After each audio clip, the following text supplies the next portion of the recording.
Hey, everybody, it's me, Robert Phoenix, and I am back once again with another edition of the Friday FARcast. And this is where I get to speak with other people and talk with them and share ideas and share this virtual space, our temporary autonomous zone.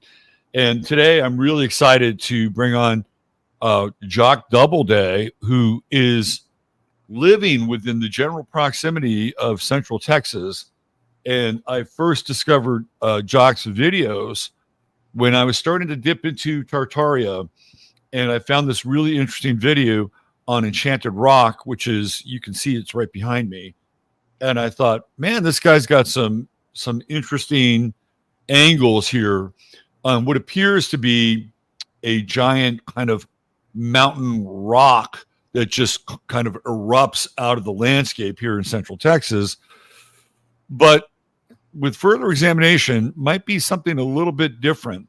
So then I found some of Jock's other videos, particularly one or two from Bosnia, where I think he was kind of exploring the pyramid of Bosnia. So I've been aware of his work for a while, and I've been wanting to get him on the show for a while. And now he's taken all of this to another level, and he's exploring this idea of the terraformation of continents. And we're going to get into that a lot deeper. But before we do, before I bring Jock on, there's two things I need to share with you. Number one, our sponsor of the show, True Hemp Science.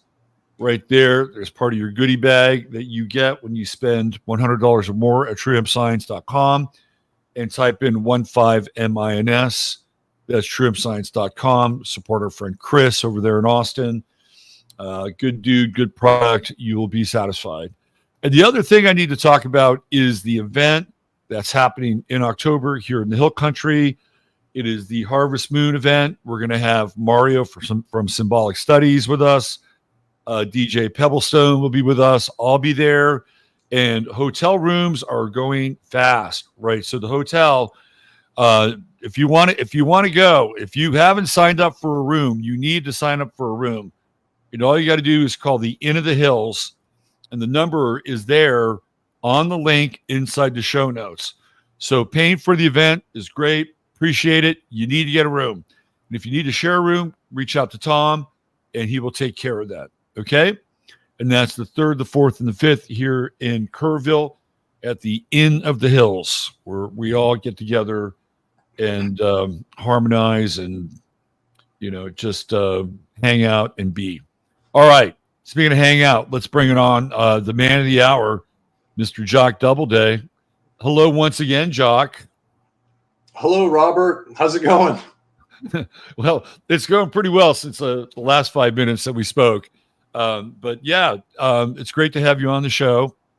And as I mentioned in the intro, I found your Enchanted Rock video. I don't know when that was, like maybe about 4 or 5 years ago or something. And I thought, wow, this is really fascinating. And I kind of picked up on your vibe as a person. I thought, well, this guy's interesting as well as the material. So here we are, probably about 4 or 5 years later, and you're a guest. And so I wanted to have you give people a sense of who you are, where you came from, how you got interested in all this. You do have a bit of a background as kind of a script writer and some Hollywood touch points in your life. So the floor is yours, Jock. Who the hell are you? Thanks, Robert. I really appreciate you and your wide-ranging channels. It's amazing how you grab intel and info from so many different places, and you're a place where people can come and get their ideas out. It's fantastic. So thank you for having these platforms. Yeah, it keeps me busy and helps keep me sane as well. I have a vested interest in this. Yeah. So well, thank you. Absolutely. Well, I started writing plays when I was young. If 30 is young, I was 29 or 30 years old, and that's been my main love. And then I started writing screenplays, and I did live in LA for a year, but I was never able to sort of break into Hollywood. And now, with all we've learned about Hollywood, I'm really glad of that fact. So I've got tons and tons of scripts sitting on my hard drive gathering dust, both for the theater and for the big screen. But I've been getting involved in archaeology since 2011 when I volunteered for the Bosnian Pyramids project in Visoko, Bosnia. Spent 3 months there and then decided to return. Semir Osmanagic, the discoverer of the pyramids, said, why don't you come back in 2014 and make some short scientific videos for the foundation that oversees the excavation in the complex, which is called Archaeological Park Foundation. And that's based in Sarajevo, and they oversee excavation in Visoko, Bosnia, where the pyramids are. So I did that and then stayed on, and I think it was month 17. I was there for 23 months total, but in month 17, I went down to the riverbed and I thought, I wonder if the riverbed is the foundation of these structures that find themselves alongside of the Foinica River, because that would make sense. Otherwise, if you're setting your pyramids on the earth next to a river that could flood and take them down from the side, then you're not doing smart building. So I thought maybe they just built the pyramids from the riverbed as the foundation and then built them up. And then the pyramids would be joined through the riverbed as paired structures across the river, and it'd be super strong because the water would always have to go over the megastructure. It could never get under the megastructure. It could never get under the pyramids. So I went down in expecting to find concrete. Well, what I found was concretized clay, and it was thin layers, something that we would never think of doing, I don't think. I mean, the LA Canal is this smooth, perfect beveled structure that's made of concrete. In Bosnia, the way they move water was in this particular case, was to build thin, hard-baked claystone layers that were adhered to each other. And that was the riverbed. And then as soon as they got up a couple of meters from the depth of the riverbed, if you go across a couple meters, they started to use soft earthquake mitigating layers, really thin layers. And so water, you were able to notice that there was a difference in terms of the layering with what they were doing. That's really fascinating. Yeah, because they didn't, presumably, I mean, I didn't get the memo from the ancients to the ancients, but presumably they didn't want the strong action of the river water to take out their soft earthquake mitigating layers in the main part of the riverbed. It was only when it got up to a certain point they started to make really thin layers. They would still kind of be protected by this hard structural layers that they alternated with, those alternating hard and soft layers. And then the soft earthquake mitigating layers start to get deeper and thicker as you go up the hills and as you go up the pyramids. But it's the same building throughout the complex, is alternating hard structural layers composed of a baked clay stone next to another baked clay stone next to another baked clay stone, and then packed in with soft earthquake mitigating clay in between the stones and on top and below. So it's alternating hard and soft clay, pure clay. So that's all the structures are made that way. And then on the Bosnian Pyramid of the Sun, there's also an added layer, actually several layers of concrete that they added to I think, press down this clay to create a piezoelectric effect where there's a compression of this material and it can create a scalar field. So Ken Rolla goes into that in a video called Blueprint for Existence that I shot for Semir back in the day. So it all goes back to the genesis of the continental terraforming or the continent building theory came from that river. Interesting. Wow. So you have taken that light bulb going off in your head, and then you have rooted around and explored other places, particularly even here in Central Texas, where you have found, if not the same thing, but similar structures or striations. Is that true? Right, exactly. So, for instance, in Central Texas, where we find ourselves, Yeah. There's a lot of you're either probably going to find gypsum or limestone. And so what I've found here near where I live is primarily gypsum alternating hard and soft layers of gypsum. So it's the same sort of earthquake mitigating building that they did in Texas as they did in Bosnia. It's just that they used gypsum instead of clay.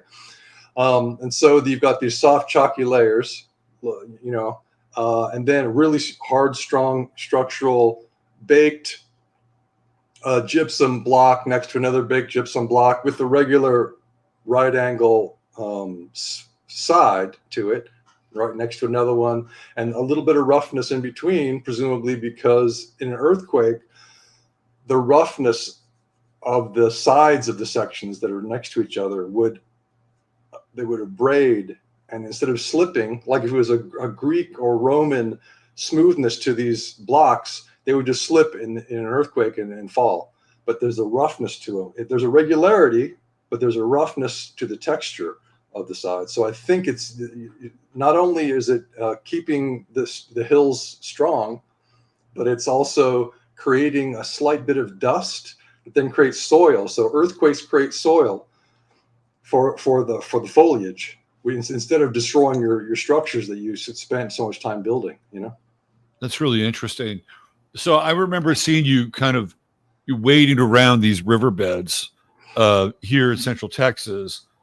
And the thing that there were two things that crossed my mind was, number one, you were literally pointing out these rectangular slabs. And it's, finding right angles in nature is very, very difficult. And you're finding them consistently. So that was the first thing that grabbed my mind. The second is, this is right under our feet, and we're not even aware of it. Right. Well, this is the thing. If your audience has hung in this long, and I think that they probably have since they're used to alternative ideas, but I'm hoping that people who just come up on your channel today, and this is the first video they see, I hope they hung in there for long enough to get this little bit of information, which is, because anybody can dispute what I just said about anything. Bosnia, Texas, they can just say, oh, it's nonsense. It's a playwright talking about geology. What does he know? And just turn off. But if you just hang in for 2 seconds, this is indisputable. What's indisputable is that earth sciences professors, in fact, all natural sciences professors in the universities, astrophysics, astronomy, microbiology, biology, zoology, any earth sciences, geology. So you've got a premise at the base of their thinking, and that premise is at the very foundation of everything that they do in their science. They believe, 201, every single one, that we are the first advanced race in the universe, which means that we know we didn't build the continents. We know we didn't build the life forms that microbiologists are looking at in the lab, or that biologists are looking at in the field, zoologists. We know we didn't build anything we see in the natural world. We didn't build stars, space, galaxies. We didn't build any of it. And because we're the first advanced race, goes the premise, everything that we see in the natural world, on our world and other worlds in space, must have come into existence through natural forces. So this is the premise that is the problem, because when a geologist goes out onto the terrain, he's not asking a question. He's not saying, is what I'm looking at natural or artificial? He's saying, I wonder what mechanism was responsible for this feature right here. Like, what could I come up with to explain this feature? And that's what they do. So that's geology. And they also, then there's the memorizing of the names of minerals, which occupies the student's time. And that's what geology is. And it's like, well, then nobody's asked this question, is what I'm looking at natural or artificial? And I think that's the key. Right. So like many other things, it's a closed loop system. And then you have to define whatever your findings are within the closed loop. Exactly. Yeah, that's really, really fascinating. So have you encountered pushback from traditional academics and said, oh, this guy's nuts? Or has someone along the way said, hey, I've thought about that, but I never really wanted to bring it up in mixed company with my colleagues? Well, the only reaction I've gotten so far is resounding silence from 80 Facebook ancient history groups. So I posted 700 different separate posts of videos, not just photos, but videos showing me going, hey, look, they built it in a riverbed or creek bed around the world. So 700 separate posts, basically a few hearts, no conversation. And that was 2 years of work on my part to get all that stuff out there to the ancient history groups who say that they're interested in ancient history, but have no interest whatsoever in the fact that there's evidence that the earth is built. But if you post a picture of a mud fossil, you get 100 comments. I got 0 comments for 700 posts. So that's silence on the part of ancient history enthusiasts. Then the academics won't touch anything. They don't care what a playwright says. They have no interest at all in what I say. So it doesn't even matter. I could say something that sounds smart or sounds stupid. They don't care. I'm a playwright. Well, why would they care? They're busy with their students and their papers and their salaries. And they're trying to support their families, working hard as teachers. Okay. So that leaves random folks on the internets. And so I get comments like, you should take Geology 101. And it's like, well, that's the problem. Yeah, right. If I had taken university geology, I would have believed that these straight line, vertical lines that go through multiple layers of sedimentary material are cracks or fractures. They call them joint fractures. They have to call them joints because clearly the material is joined, but they call them fractures because if they just called them joints, then we'd know it was building. So they call them joint fractures, and that's an oxymoron. There is no joint that is a fracture, and there's no fracture that's a joint. If you go to a carpenter and say, I want you to build the table with these specific kinds of fractures, he'd go, you mean joints, not fractures. I don't build fractures. I build joints. I bring 2 sections, or sometimes 3 or 4, together in a joint. That's what I do. That's my specialty, and it stays strong. Well, that's what the ancients did. They brought their material together at joints, and I call them seams because they're like seams in a garment. So if you're a woman who has a beautiful dress, you're going to have there's going to be certain places where there's a seam and it's strong, and it joins these 2 pieces of material together. And that's what they did in the creek banks and river banks. And anyone can see this. It's just that we have the veil over our eyes, which is the veil of belief that we must be looking at something natural. Right. Silence in and of itself is an interesting response. Yeah. I mean, it could just be that since I was posting videos, people are like, I don't really have time to watch a video. Maybe I should have just posted photos or something. But yeah, I mean, even my own mother is like, wait, you're saying that they built the continents? So there's not really, I don't have a huge support group out there, but it's okay. I think it's just hilarious that I'm out there, that a playwright, I see the comedy of a playwright telling all the geologists what they should be thinking about, but what I'm finding in the riverbeds, you see, I wouldn't have done any of this. I wouldn't be out in Texas in the riverbeds or doing cross-country trips in the U.S. in the riverbeds and creek beds and making videos if I hadn't had 17 months to think about this riverbed in Bosnia and go, maybe I should go down in it and see what it is. Maybe it's built. So as soon as I found a built riverbed in Bosnia, and then I saw that the Bosna River was built as well as the Fojnica River. So they come together in Visoko. It's just in the Bosna, there's a lot of water. You can't really see the structure as well, but at certain places you can see that they built it, and with diagonal sectioning. So you see the 45-degree to the flow diagonal sectioning of the building. That's the primary angle. And we find that primary angle in Rock Creek in California. So I have that video. We find the primary angle in all of the creek beds and riverbeds that I've explored in Texas is the 45-degree angle, and it crisscrosses. So as the river is flowing, you'll see these 45s, and as it goes around the bend, the 45s will follow it to some degree, and there are other angles that they use, but that's the primary one. So I'm in the riverbeds and creek beds going, well, there's evidence that it's built because nature can't make 45-degree angles across its. There's no mechanism for it to make 45-degree angles across its riverbeds. Right. And there's no mechanism for it to make straight line seams through 1, 2, 3, 20, 30. I just did a meme yesterday, 36 layers of sedimentary material in Chute Canyon in Utah. And there's one line that goes through all 36 layers, and you're like, well, those are supposed to be time periods according to geology. So how do different time periods decide to put the same vertical line through every single layer? There's no mechanism for that in nature, so it has to be building. So it's like, well, I know it has to be building, but all of geology says that it's natural, and I'm a playwright, so that's where it stands, you know. Right. Well, when Velikovsky first started to unlock his theories, people thought he was mad, right? People didn't really believe him. And now Velikovsky's looking, there he is. He's looking more and more like, he was a prophet versus a poof, right? So there you go. Yep.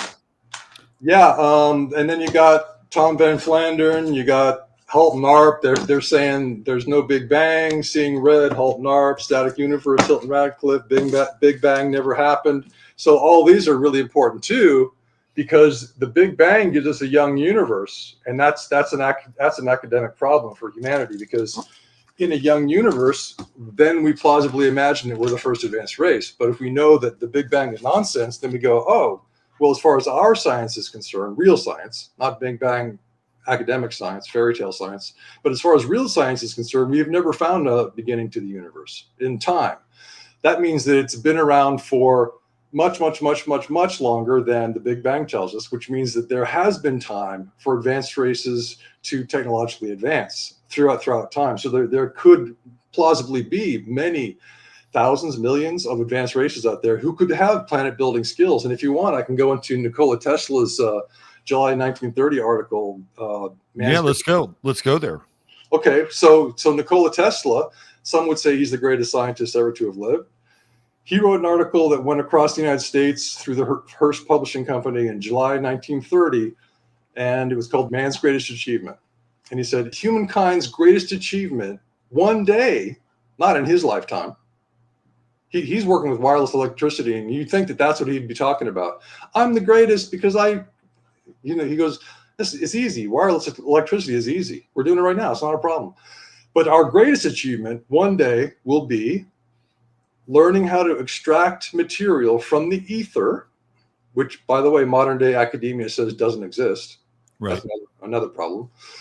And we're going to learn how to build planets from the ether, which is an invisible fabric of the universe that scientists before controlled science of today all understood that light needed as a medium to travel through, and that we needed the ether as a medium. So it was obvious to the great scientists that the ether existed, and Nikola Tesla called it the fluid ether. Some other scientists did too. And a fluid is a material. It's just that we can't see it. So therefore, academia goes, well, we're just going to do this thing called the Michelson-Morley experiment, and we're going to say it basically says that there's no ether. So from then on, we're going to say there's no ether. And it's like, oh, so there's just a void out there, and the light travels through a void. How's it do that? Nikola Tesla said that light can be nothing else than a sound wave in the ether, and sound needs a medium, air. In this case, here in our world, it goes through air. So in the same way, he's saying light needs a medium, and it's traveling in the same way that sound does. So anyway, so he said, we're going to learn how to build planets from the ether. He said, create worlds. Those are his words, create worlds. We're going to learn how to move planets, and we're going to become like, he said, we're going to sit, how did he say it? We're going to be next to our creator because of our power. So our creator is sitting here, and we're not below our creator. We're next to our creator. It's like, what? Next to our creator? That's pretty powerful. Yeah, for sure. Absolutely. It's the whole concept of ether is fascinating, because once you take ether out of the mix, you've got the four elements, which kind of, and it's not necessarily a bad thing to be locked into the physical world, but it locks us into the physical world, and it takes that quote unquote spiritual layer off the top. So we're really sort of boxed in a lot of ways without that fifth element. Do you think that ether is a combination of all the other four elements combined in a rarefied or sort of distilled form? That's a really cool idea. I never thought of it. I've had in-depth conversations with Goran Marjanovic in two articles that are interviews with him called The Scalar Conundrum. And one's about the Bosnian Pyramid of the Sun. The second one's about Nikola Tesla. So people can find The Scalar Conundrum. And he talks about, I mean, he's getting down to the very fundamentals of the universe, and it's difficult because to try to understand it as humans at all, but then he's speaking Bosnian, Serbian, Serbo-Croatian, and his English is pretty good. And I'm trying to get metaphors from him that will help me and anyone else who reads the articles understand what he's talking about, because he's so deep in it that his language is mostly mathematical and really jargon based. And it's like, he just sent me an article a couple of days ago, and I was like, holy Moses, there's so many words I got to learn in this article. It's all about the ether. Because I said, what's a good article in the ether? And he sent me his own article, and he's like, this is the latest on the ether, because he's Right. furthering Tesla's research. So he's literally on the forefront of ether research. Right. And it's like, it's so complicated, and it's like, oh God. So I don't know, I'm trying to learn it myself, Right. Which video would you recommend me to pull up? Toward the Golden Age. So there we go. Can you see that? Yeah. All right. Do you want me to just hit go, and then you can? Sure. All right. Let's do it.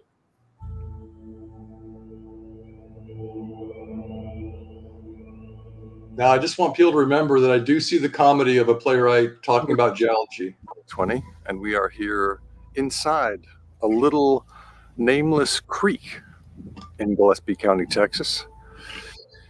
And we today, together, are going to diagnose the ancients' continental terraforming. Let's begin. So here we have this diagonal seam. It's a 45 to the flow of the river. And I've documented diagonal seams in many, many videos, okay? And that line keeps going, keeps going, keeps going through many different time periods according to geology. Now you can see the diagonal construction of these primary layers, right?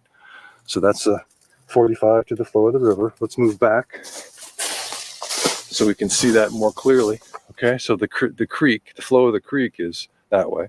We have that 45-degree construction. We move down.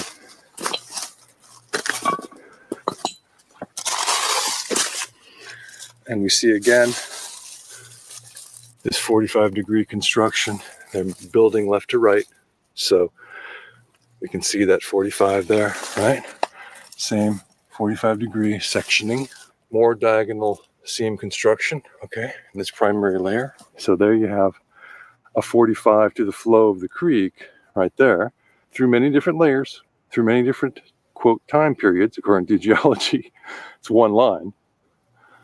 And that's a 45 that goes the opposite way of this 45. What we find is diagonal construction mixed with other angles, but the primary angles are diagonal. So these big, heavy primary layers have this diagonal seam, right? Not fractures, but diagonal seams, right? They're so integral that we can barely even see them. Here's one that's we can kind of make out here, but it's really, really integral, super strong. But they did build from left to right. They weren't magicians. They had to go section by section. So this is your section break right here. It's diagonal, 45 to the flow of the river. You can barely see the seam because it's so integral. Now, geology will call this a crack or a fracture, okay? That's the only way they can describe that. But look, see this seam? Watch what happens. Next layer, same line. So we know that that's not natural. Natural geology, the forces of nature, cannot make one straight line through many different time periods. And that's exactly what that line does. Here's another diagonal to the flow of the river. And we feel the regular quality of this section face right here. And that line, as I said before, goes all the way through all those layers. All these lines are traveling through many different layers. Impossible for nature to do. Nature isn't making vertical lines through its horizontal material, okay? Now we have a combination of angles. Okay, we have this primary 45-degree construction. Then we have this right angle to the flow of the river, right angle to the flow of the river.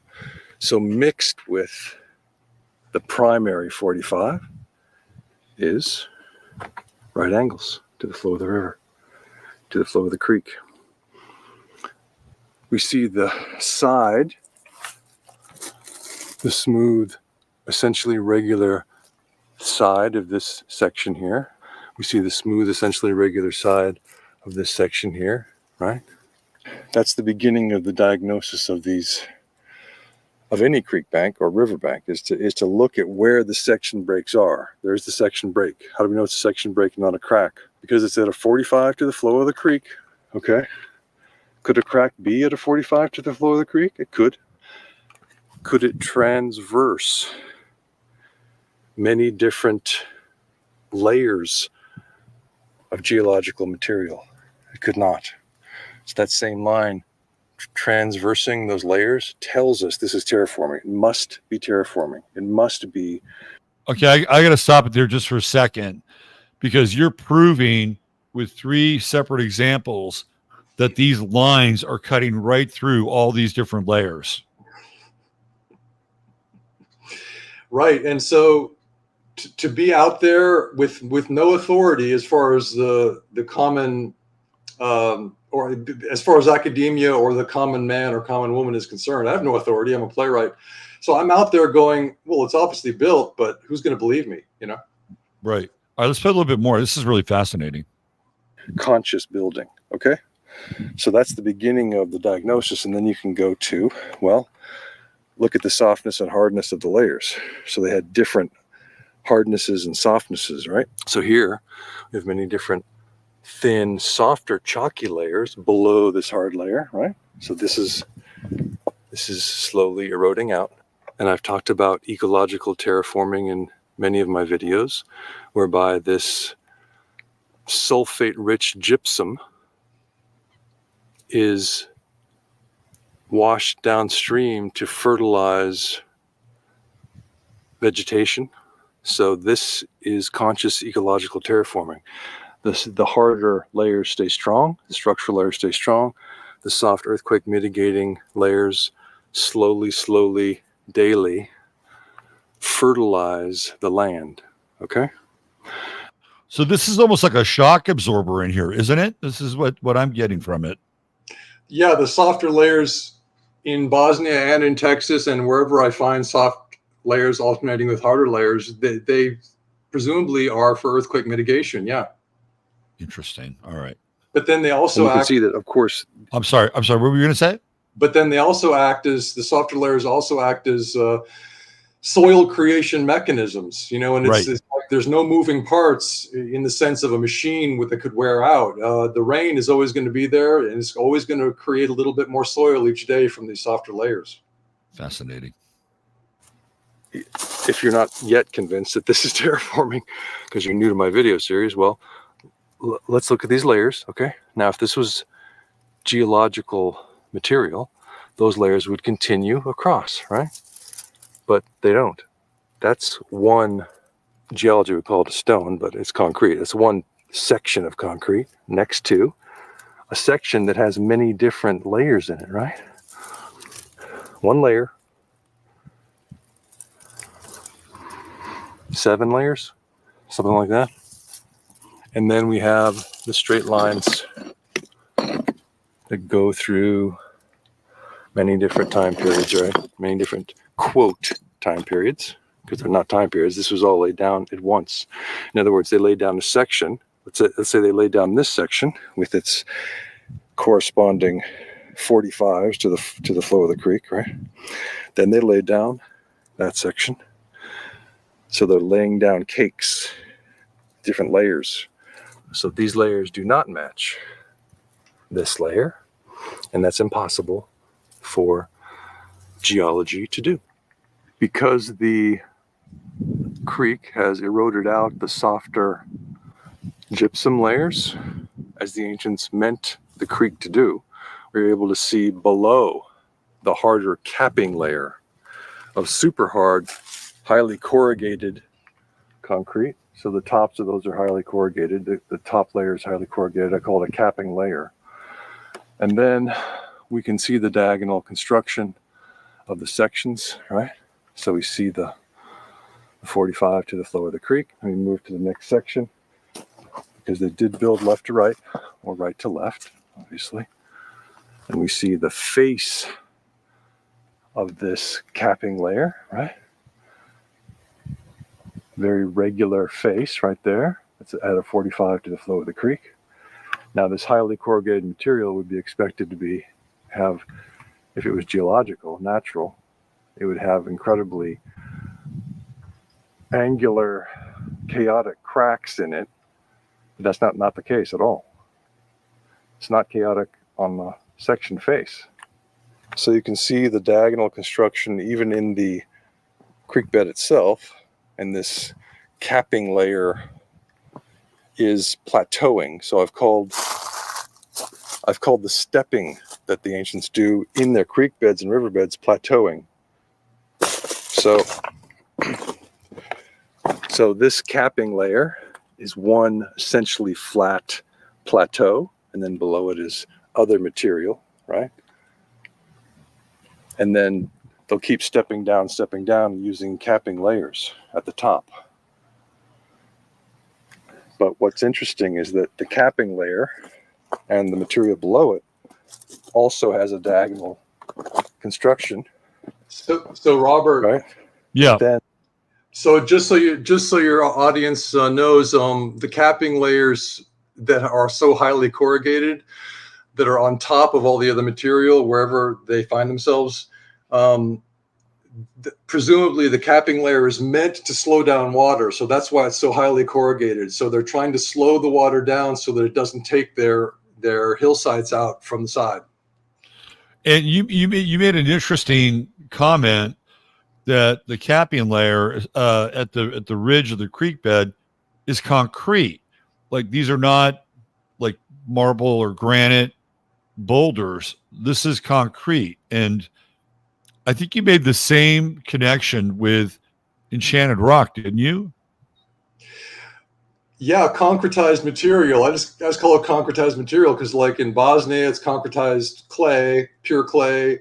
In Enchanted Rock, it's concretized pink granite, and here in just a little ways south of Enchanted Rock, where I live, all these creek beds and riverbeds are made of concretized gypsum blocks that alternate with the softer layers. And you know, geology tells us that layers compress. The sedimentary layers, which is what this gypsum is supposed to be, compress over time and become hard. And that makes sense. That's reasonable, totally reasonable. But why would you have a hillside composed of a really hard, compressed layer of concretized gypsum? And then why would the next layer below it, which should have been even more compressed, why is that soft? And then there's another hard layer that is compressed. But then below that, below all that weight, is a nice soft layer again. And you're like, why isn't nature compressing this layer? And so it just keeps alternating hard and soft, you know? Interesting. Very interesting. All right. Let's play a little bit more. Okay. And then I'm going to come back, and then I may start to ask you some of the more difficult questions about this, not to challenge your theory, but the who and the why behind it. Okay. That's where I want to go. Okay, so let's play a little bit more here. Okay. and translates into the diagonal construction that we see in the creek bank. So it is a diagonal job, but we do see the diagonal construction. So there it is. And that's the flow of the creek, and there's the diagonals. All right. So we see them layering, we see them building in sections, we see the insistent diagonal construction, we see the point of that section pointing into the creek, telling us this is diagonal construction, this is built. We can move up here and see what else is happening. Yeah, we have another diagonal line to the flow of the river. Next to it, another diagonal line to the flow of the river. And Look at this that. seam is so integral. It's joining together two sections with a slight little smooth-faced section there. So we can see the section.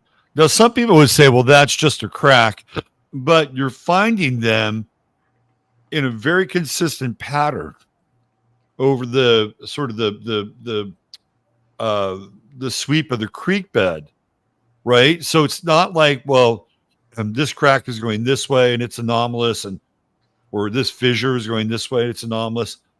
They're all kind of aligned in a very uniform direction. Right. They're aligned and they're also joined in an integral way, so that geology wants us to believe that the continents are breaking apart and that everything's joined by these fractures and that everything's crumbling. But if you look at this, you can see how integral it is. There's no way that you could call that a fracture if you just had an open mind. You'd have to say it's a seam. And if you say it's a seam, then you go, well, if it's a seam, then who joined it, and who made the not perfectly smooth in a Grecian Roman way, but a perfectly regular right angle face that you can see sort of jutting out on the left on the left section there, because they didn't meet flush. One's a little bit higher, and you can see that if we could take one section away, you'd have a regular face, and we can see that in various places in this video. You can see where some blocks have come out, and you can see the interior of the building, and you can see, oh, it's a regular right angle face. Well, how is that happening if it's a fracture? Because that should be random. Right. Absolutely. It should be random. Okay. Is there more in here that if I needed to advance to that you would want to point out? No, that's all of it. Then I just start proselytizing at the end. It's unbearable. It's unbearable. Okay. All right. Let's get into the gritty. Let's Okay. get into gritty on this. All right. Let's do it. Who is responsible for all this? I would suggest that it had to be advanced races in the distant past, and which races did this, I don't know. Some researchers call the builders the Paatal, Paatal. David Wilcox, his insiders talk about an ancient builder race, which may or may not be the Paatal. But I think the founders or the Paatal, and these are just words. I mean, it doesn't really explain anything. It just brings some words to the conversation, but that'll help people research. PAA is one word, TAL is another, Paatal. And then that's from Alex Collier and from other researchers. And then the founders is from other insiders in the secret space program, who talk about this race that built macro objects, let's say, in the galaxy and the many galaxies, and then left. And where are they? We don't know. So no one knows who they are, the founders of this mysterious race. Well, but Nikola Tesla gives us a clue, saying, well, we're going to learn how to build planets one day. So if we can do it, and we're just barely coming out of barbarism in our race here on Terra, then advanced races who have been around for millions and billions of years longer than we have, obviously to them, building a planet will be child's play. So probably any race that's technologically advanced could build a planet in the same way that we would create a terrarium and go, hey, look at this cool ecosystem. We've got this fern and this turtle and this, or whatever it is, and so it's sort of cool. You have your own little ecosystem. Well, what if you could do that on a planetary scale? How cool would that be? All right, I'm gonna throw out a heresy here, and I want your thoughts on this. Okay. What if the builders and the terraformers were just a more advanced version of us, and that it's at a certain point in time we lost touch with that, or something came in and blinded us with science. What are your thoughts on something like that? Well, we're so deep in this in the Matrix, Robert, which is basically all it is blinding us from the truth, to quote the Matrix movie. Right. So we're like, we have no concept of our power, Right. and what we really are. So are we really just a biological organism that lives and dies, and that's the end, or are we an immortal soul who have had many past incarnations, who could have done exactly what you said, who could have built planets and done all sorts of things? Because if Tesla was onto it, right, there must have been other people who predated Tesla that must have known about this. I don't know where you are with the whole Tartaria thing, but when you go into a deep dive into that world, number one, they talk a lot about ether. Ether's a really big concept in the Tartaria world. Concrete and brick are really big, and Tesla comes up as a kind of enigmatic person. Like, is he real? Is he the front man for all this technology that they're trying to get patents on?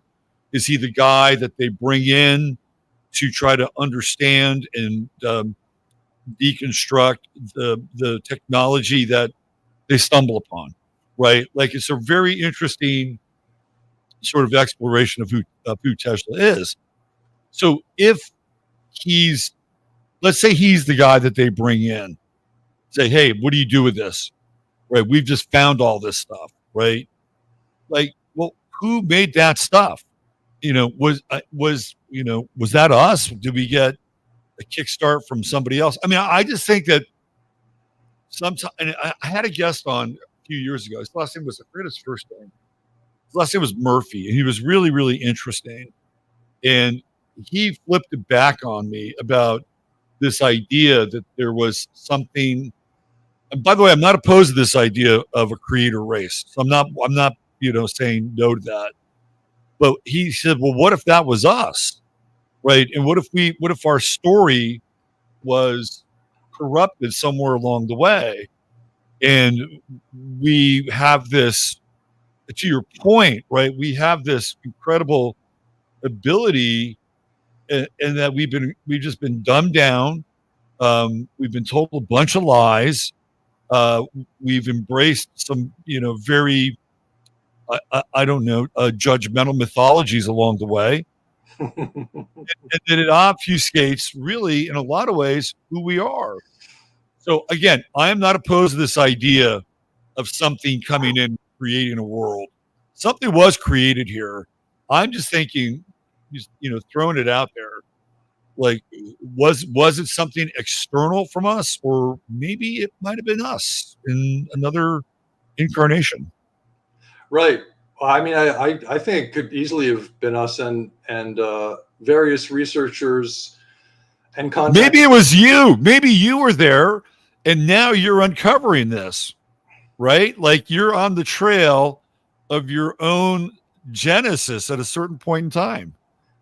I mean, there is evidence that we have done a lot of the building on the planet. Right. in past lives, and I'm not going to go into my own personal story, because then people will be like, "Oh, he's just masturbating." I want to hear. Let's hear your personal story. We love it. I'm not going to go into it because it's not what we would call scientifically germane. verifiable. Yeah. Okay. Yeah. So, but I think that enough people have talked about this, and even Alex Collier, who's got incredibly good information, and I've listened to his videos every single day. He's got new questions and answers every single day, and people toss questions at him, and he comes up with the most amazing stuff every single time. He says that the Patal, I was just reading that yesterday. The Patal we were the Patal. We were the Patal. Oh, that's interesting, right? Yeah. But okay, so then you go, okay, Nikola Tesla's a key, because you're talking about Tartaria and all these things, and Nikola Tesla is a key. Now, what we know about him is that he always said, my brain is a receiver. Yeah. everyone said, Tesla's a genius. He never said, I'm a genius. He said, my brain is a receiver. I'm getting blueprints. And then I make the machines. I decide if I can make them. And then I go, yeah, I can make that. And he makes the machine.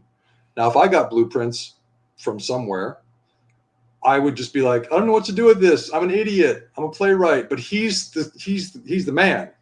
He's smart enough to figure out what to do with these blueprints and to turn them into technology that can help humanity.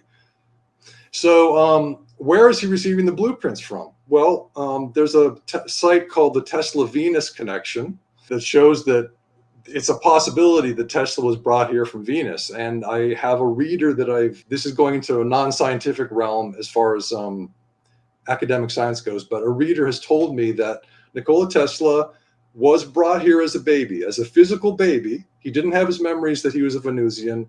He grew up as a human, a Terran human.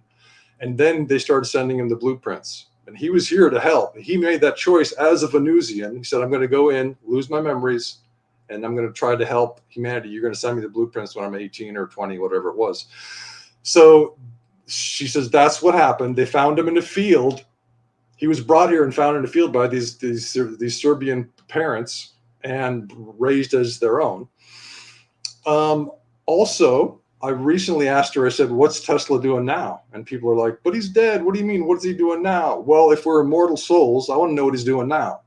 Because if he dies on Earth, and by the way, he was murdered by Otto Skorzeny and Reinhard Gehlen, and Otto Skorzeny's deathbed confessions tell us that in detail, in extreme detail. And he even tells why he's telling this story to this guy who's interested in his daughter. This is Otto Skorzeny. He says that I'm telling this fellow on my deathbed about what really went on in my life, that I was an assassin along with Reinhard Gehlen to kill Tesla and take his, so the Luciferians could have his papers. Because I'm telling this story because they have not treated me well. They, his masters, the Luciferians, have not treated him well. And he's like, F you. I'm going to get back at you by telling the truth about what happened. We killed Tesla at the age of 86. So Nikola Tesla is a huge key to it all. Then you've got, I'm going to go off track real quick to John G. Trump. Go. I was going to ask you about that. Okay, so Trump's uncle, John G. Trump, was involved with, I think it was the CIA, as I remember. But anyway, he had access to Nikola Tesla's papers right after his death. So that's why the Trump family, have time viewing technology.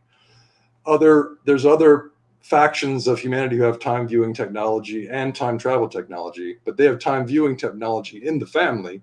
And that's why we're able to get out from under that's one of the reasons why we're able to get out from under the grip of the Luciferians, who have had control of our planet for tens of thousands of years. John G. Trump. So, and Trump mentioned John G. Trump just in 2 weeks ago in one of his speeches. He's like, yeah, my uncle was a really good guy. And it's like, why is he talking about his uncle? Well, because we should go research John G. Trump, because there's a connection. Right. What wasn't he? Didn't he come from MIT? But I think at that time the CIA might have been OSS or something like that. Right. Office of Strategic Services. Yeah, and it sort of morphed into the CIA. So yeah, exactly. So Reinhard Gehlen and Otto Skorzeny worked for the OSS, which was under the Bush family control. Right. Right. Interesting stuff. Wow. Really, really fascinating. Yeah. So okay. This is a personal question about your process. Okay. Because everybody, well, not everybody, a lot of people will do research and they'll have kind of an intuitive hit about something. Right. And then the next thing that they know, they're, kind of going down a rabbit hole. And then all of a sudden, things just kind of open up. Oh, look what I found, right? So what is that like for you in the field when you're going up and down these riverbeds or you're exploring some of these ideas? How does that work for you? And when do you stumble upon something that's like, oh, I just found something bigger than I was looking for? All right. Well, this is really interesting. You asked the best questions. I mean, this is probably interview 35 or something on ancient history. And you ask really great questions. So, because you actually you've done the research, and most of the people who interview me don't know They haven't done any research. They just heard about this guy, Right. You know what to ask. So this is great. So for people's understanding of why a playwright is talking about this, like why would a playwright take on all of geology and say, hey, you guys, it's actually built. So first of all, let me just say that geology does have its place. It came in later. So let's say that the continents were built. Let's say that the planet was built. People can say yes or no to that, but let's say that the continents were built, not reshaped, but built in their entirety. All the features were built in distant times, let's say 4 billion, 5 billion years ago. So Vanessa Lyle says that the planet's actually 6 billion years old, but let's go with 4.54 billion years, academia's age for now. So at some point in the distant past, the continents were built, and let's just suppose that.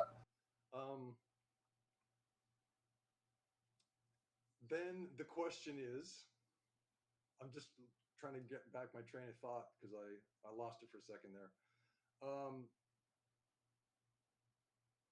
We're talking about your discovery process. Right.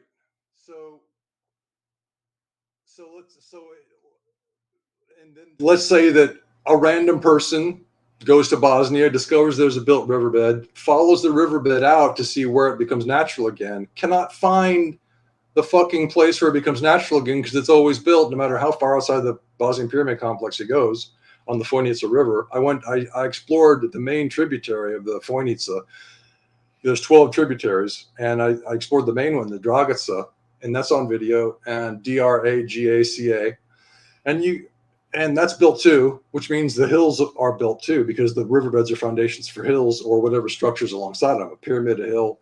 So they're foundations for the structures alongside them. So you're like, okay, well, so I couldn't find an end to the building. And then it's like, well, how far does this go? How far does the building go in Bosnia? And I thought, I wonder how far it goes. I mean, maybe all of Bosnia is built, and I just started thinking about this, just wondering. I wasn't planning on finding built continents everywhere. I thought, well, that's a large scale project. It can't go very much farther, So I just went to Serbia, which is eastward from Bosnia. I spent some time there and did some explorations, and everything I found was built based on the training I'd found in the Bosnian pyramid complex. Based on that training, otherwise I never would have seen it. I would have just thought, oh, that's just a natural feature. So, and I've got videos documenting all this, and people can say yes or no to it. That's up to them. Then I went to Michael Tellinger's to work with Michael Tellinger in South Africa, and the hills in Waterval Boven where he lives.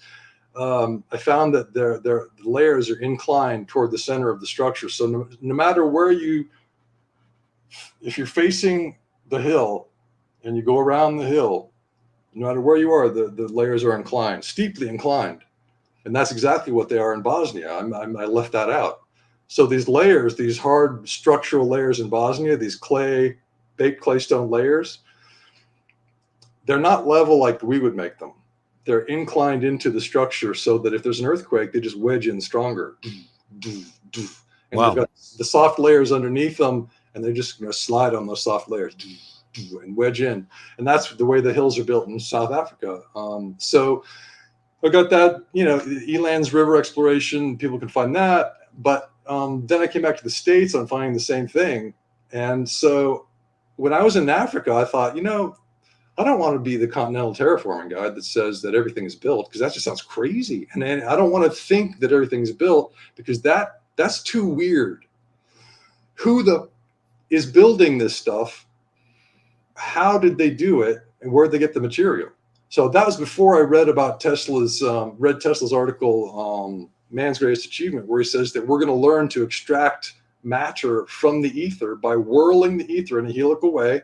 And we're going to learn how to build planets from the invisible fabric of the universe, the ether. So now that I know that he said that, at least there's some authority behind a playwright going around, hey, they built it all. Where would they get the material? Well, he says from the ether. Right.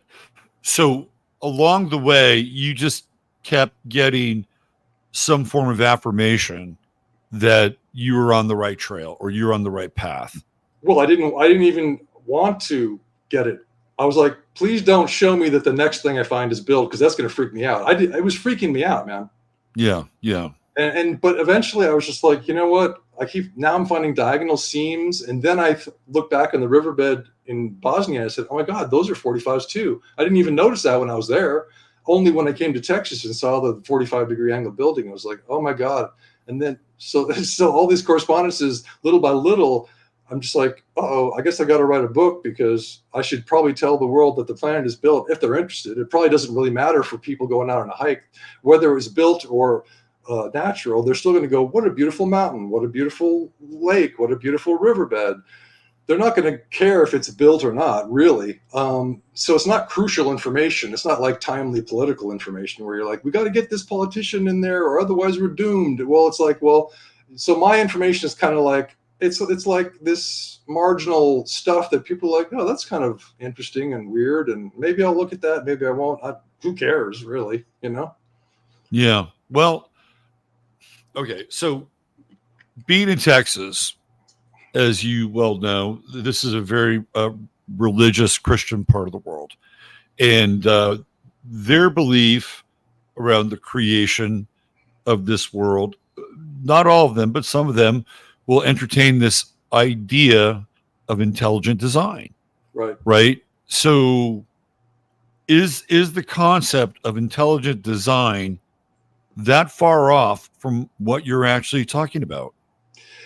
Well, that's a really good question. And so in my book, Artifact Terra, I deal with this even before I get to the chapters. I deal with it in the introduction, because it's important for people to know that my book or my theory is not about an omniscient or omnipotent God magicking a world or the universe into being.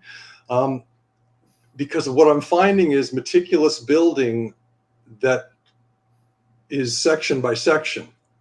Would an omnipotent God need to have built section by section?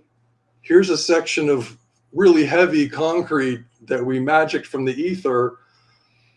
And then there's another side. I mean, if you were God, wouldn't you just build the hillside? Why would you build in sections that sometimes the sections are just a few inches wide? And then how many sections are you going to have? Trillions and trillions and trillions of these sections across the continents, building riverbeds, hills, riverbanks, hills, and those are the foundations for mountains. So it's like, why is God building in sections? So it's like, to me, it's like the evidence points to. I don't have the memo or the video of anybody building anything, but it points to building by advanced races. Also, the Bosnian Pyramid Complex. This is important because those pyramids are different from the pyramids around the planet that we find. So the pyramids in Bosnia are more part of the landscape. And you could just call them hills if you wanted to, but some of those structures do have a pyramidal feel to them. And the Bosnian Pyramid of Sun is the notable one that looks a lot like a pyramid from certain angles. And it's like, okay, let's call that a pyramid. But it's really, I call it a late stage terraforming project. So I think that if it's 34,000 years ago, 30,000 years ago, 34,000 years ago, 35,000, then, and it's carbon dated to 34,000 from fossilized leaves they found between some blocks. Then we could say, well, the terraformers, the creators of the continents, the continent builders, because I think of terraforming as continent building. Of course, most people think of terraforming as bringing oxygen to the atmosphere. But so the terraformers, the ancient terraformers, were working through time and doing repair projects. So I would call the Bosnian Pyramid Complex a late stage terraforming project. Is a repair job. Now, one of my readers has said that there's a temple complex below the Bosnian Pyramid Complex. And I've only said this in a couple other interviews, so that the truly ancient temple complex has never been discovered in modern times. And above it is the new 34,000-year-old Bosnian Pyramid Complex that was meant, I believe, to hide this ancient temple complex So you've got this new structure, and the Bosnian Pyramid of the Sun is the vantage point for everything around it for the whole country. You can see everything, and that's why the kings of old put their castles up there. So it's so high, and Visoko means high in altitude. So the town of Visoko is talking about, hey, we can get up on the Bosnian Pyramid of the Sun and see everything. Why can they see everything? Because they built on a previous temple complex that was already at the regular level of the land, the regular altitude, and then they're going to build another huge bunch of structures. So it's going to be higher than everything else, you know. Very interesting. I interviewed him, by the way, back in 2014. Semi Rosen. Yeah. Yeah. Yeah. Cool, man. Yeah. Yeah. Time's gone by quickly. Can we talk about Enchanted Rock for just a second? Yeah. I mean, if people who may not be from this part of the world or aware of Enchanted Rock, it is such an anomaly because everything is so incredibly flat. And then all of a sudden you come upon this incredibly large, almost like a rock or cement dome that just kind of arises out of nowhere. And then there's a lot of really interesting things kind of around Enchanted Rock in terms of plants and other rocks, which some of the other rocks around Enchanted Rock are like weird looking. Like there's one that I'm sure you're aware of it. As you start to go into the park, and you take that left, you start to go the trail, right? There's like that one rock that comes up and it almost looks like a hammer or something, right? Do you know that rock I'm talking about? I'm not sure. Are you talking about the ones with the scoop marks? Yeah. So it's a really bizarre place because there's really nothing else like that in this area. Yeah. So what? And you live near there, and you've spent a lot of time climbing around that terrain. What is your take on Enchanted Rock? Well, I've been there several times. I shot video footage one day. I was there for several hours, and I lost all that footage for reasons that I won't go into. And so I've been there many times, and I've got several videos out there. Enchanted Rock Revisited is a good one if people want to check that out. You see, I get bored easily, so I'm exploring all the riverbeds and creek beds within a certain radius of numbers of miles from my house. And now it's up to about 80 miles. I've explored all the ones that are publicly accessible. And so I'm jonesing for some place to go. And Enchanted Rock was one of the first places that I went that was near. You know, it's only about 20 something miles, 25 miles north of where I am. So I was like, oh, this place looks cool. It's domes, lots of domes, you know, and not just the huge one behind you, which is the main one that people go to and take their families up and go, hey, we're on a dome, you know, and they got their dogs with them. It's a day out. But there's more than one. There's lots of domes, and it's like, what is this? And so if you step back and you look at the map, you go, okay, it's about a pentagon. It's about 25 square miles in the shape of a pentagon of pink granite domes and other granite features, and it's pink granite features. And you're like, that's cool. I wonder why that's there in the middle of a bunch of gypsum. I mean, mostly it's just gypsum out there. And then suddenly there's this pink granite stuff. And so geology says, these are granite burps, and that's their terminology for these granite burps. And it's like, okay, but I knew before I even went out there that it was artificial. And you're like, but how could you know? You're just a playwright. You're an idiot. Geology knows that these are natural. They're granite burps. It's like, well, I just went to Google Earth, and I saw that they had like these straight line seams that were like 50 or 100 meters long. And you can see them in that structure behind you. You can see these long parallel lines, and then, you know, some will come and meet this way, but it's like molten material cannot have straight lines in it. Yeah. Because it's igneous rock. So the geologists don't care, because if they did, they would have figured this out. They just don't care. They're just like, we're going to call it a granite burp, and that's all. See you later. Right. But can I ask a question as your student, sir? What about the straight line and then the right angle faces of all the concrete blocks throughout the complex of 25 square miles of blocks that have right angles, that regular faces? and they're like, oh, we're not going to entertain that question right now. We're just going to memorize names of minerals today. Okay, thanks, sir. I mean, it's so obvious to me that it's embarrassing to have to point it out, and it's embarrassing to talk to a geologist because I'm like, do you not see this? And of course, they have the authority, and I'm nobody. So that's where it stands. I remember you were hiking around there trying to find an entry into the rock, which has Right. been talked about. Did you ever stumble upon that? Yeah, I was looking for a tunnel because from Semir Osmanagich's work, he said that he knew there would be a tunnel system below the Bosnian Pyramid of the Sun because in all his 10 years of visiting pyramid complexes around the world, South America, Central America, there was always a tunnel system involved with ancient pyramidal structures. And so I thought, well, this dome complex, they're not pyramids, but it's an ancient sort of complex. And I thought, I bet you there's some tunnels under there. And I started researching and I found, well, there's some silver mining tunnels. And you never know for sure if those were repurposed ancient tunnels or if they were actually dug by the silver miners themselves. But the locations of all these tunnels is very sort of lost in history, even the modern silver mining ones. So nobody knows where the tunnels locations are. And I was like, well, I'm just going to go look for some tunnels because, so I just wandered around, couldn't find any tunnel entrances. I looked as hard as I could for somebody who was out in the hot sun. I know it sounds self-serving, but it's like when it's 100 degrees and you've been out for hours and you only have a certain amount of water. It's like, how many tunnels can I try to find on this much water in this much heat?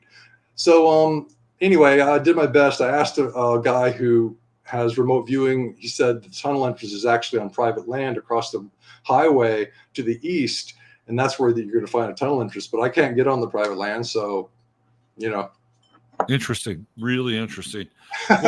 Well, Jock, this has been a really fascinating story. And what's next for you? Where are you going to go? 100 miles out, 120 miles out? Are you going to maybe check this out in other states? Where do you go from here? Yeah, it took the last time I went, it was 3.5 hours north to the Brazos River, Brazos, where it meets the Paluxy. And I've done a video on the Paluxy River, which I think people would really like. And it shows the pointers into the creek, the diagonal pointers. So let's say you're looking at the river from the Paluxy River from above. You'll see on the banks this sawtooth diagonal 45-degree angle pointing of the sections that are still left, and then they're really super hard concretized gypsum or limestone, and below them is a soft layer of earthquake mitigating clay. So in that location in Texas, the ancients were using clay as the soft earthquake mitigating layer, whereas where I am, 3.5 hours south, they're using soft crumbly gypsum as the soft earthquake mitigating layer. But you see this clay layer, you can scoop the stuff out. It's so soft. And you're like, but how come the Paluxy River didn't take out that soft layer? Well, it did slowly, but surely. It's just that this clay is so sticky. The etymology of clay is glue. So Proto-Indo-European language, gley, G-L-E-Y, meant, well, it became two different words. It became glue and it became clay. So in history, clay and glue were the same thing. They thought of clay as glue. It was called gley.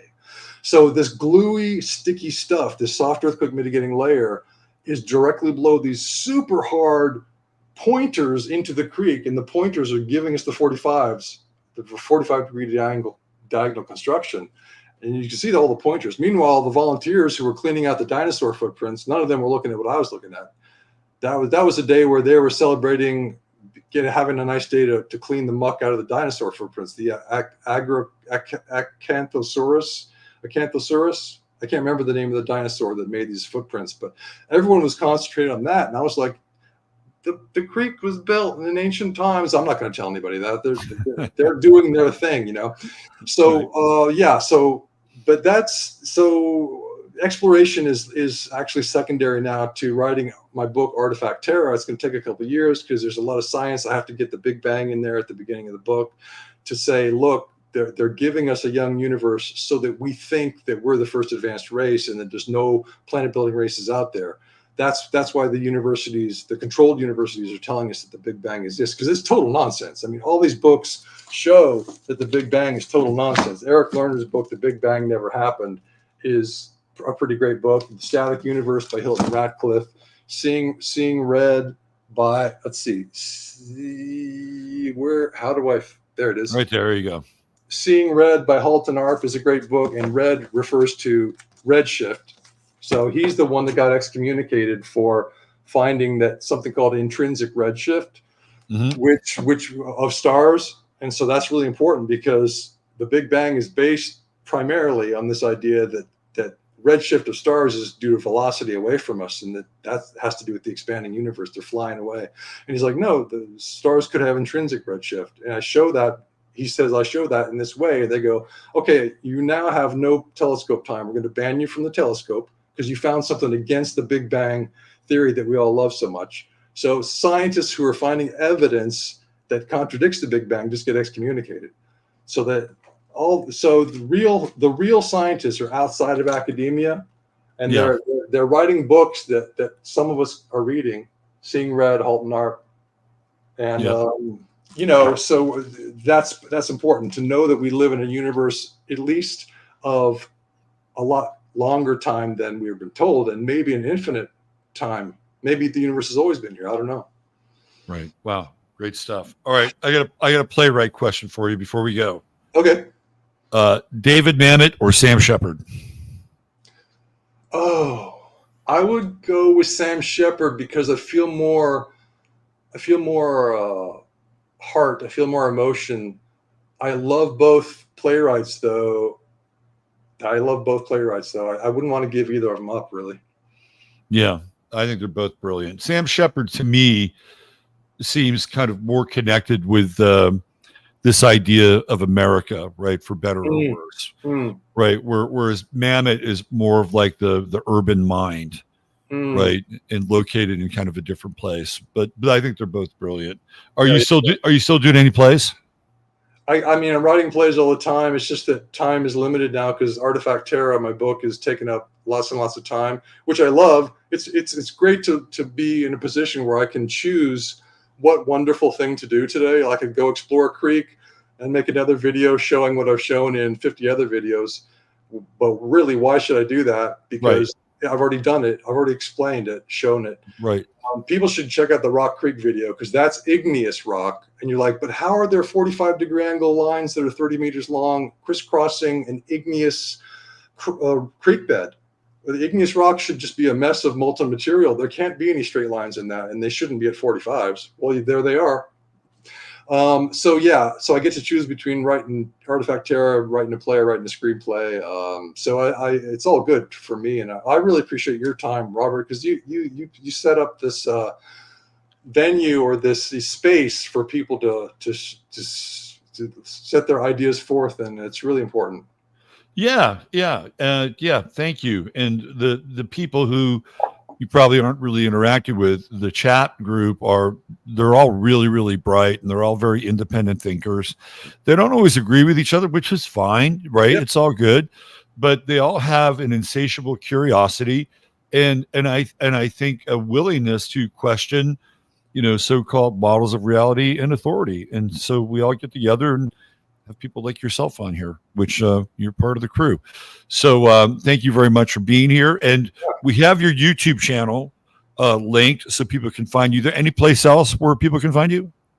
If people want to check out my Bosnian Pyramids stuff, just go to youtube.com Bosnian Pyramids with an S. It won't come up if you type it, so you got to type the whole URL, because they're suppressing it. Then there's An American in Bosnia. So the Bosnian stuff is on my Google blog spot thingy. And then the WordPress of the same name, An American in Bosnia, is more continental terraforming, artificial planet, Nikola Tesla. So the more recent articles are on the WordPress version of An American in Bosnia. So if people want articles, but I also embed the videos in the articles, so you get videos and text there. But if people want to go to my playlist, Artificial Riverbeds, on my channel, Jock Doubleday, my YouTube channel, they can go there. And I've also got a podcast called Transition to New Terra, and I occasionally, interview guests about alternative things, dragons, monoatomic gold, the soul, things like that. So cool. Excellent. Jock, you're a regular Renaissance dude. So, good to have you here. I'm going to sign off with Chataria and everybody else. Have a great weekend. God bless you all. Treat each other well. And we'll be back on Sunday night with Sunday Night Astro Live. In the meantime, go check out Jock's YouTube channel and maybe roll up your pants sleeves and get in a creek and find out for yourself.